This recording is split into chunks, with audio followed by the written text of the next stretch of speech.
This is a quick summary of Brave New World by Aldous Huxley and why I think this book and this train track are similar.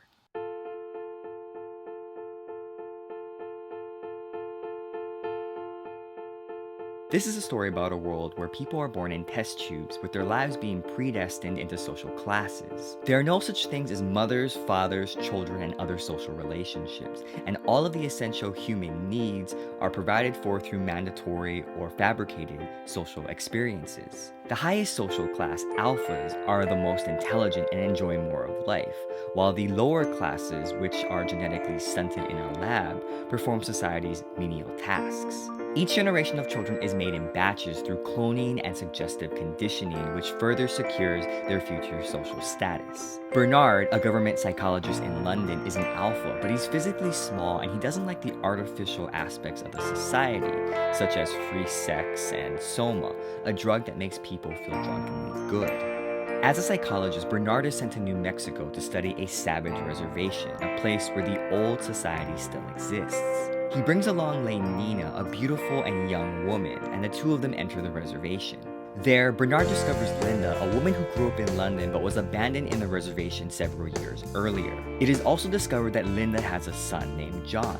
This is problematic because the father is Bernard's boss, the director of hatcheries and conditioning, and procreation through natural means is something that Bernard's society doesn't recognize. Despite that, Bernard decides to bring Linda and John back to London. Bernard, who is normally quiet, becomes outgoing as his fame for bringing back John, the savage, grows. However, after John fails to show up at a social gathering, Bernard's social status returns to that of an outcast. After the death of his mother, John realizes that something is wrong with the society. He draws the attention of the controller, the regional leader of Western Europe, and John and the controller talk. The controller explains how and why things are the way they are, that the coexistence of truth and happiness is a balancing act, and they have chosen a life of extreme happiness with very little truth. Bernard is sent to an island with other free-thinking people like himself, and John decides to move out into the countryside to be on his own. In the end, John hangs himself out of shame after being made a spectacle.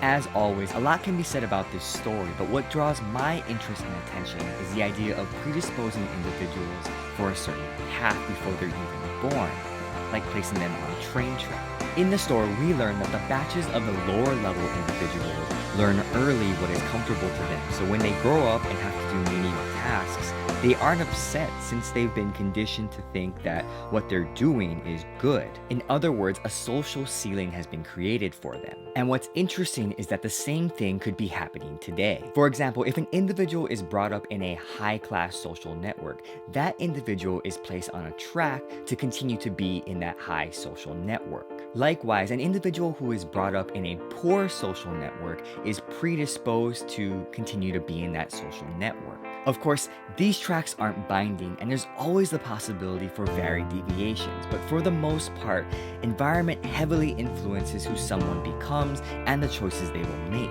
What's exciting to see are individuals who change their social circumstances through their talents or luck and assimilate themselves in different social networks. In essence, they're changing the direction of their tracks and ending up in new destinations.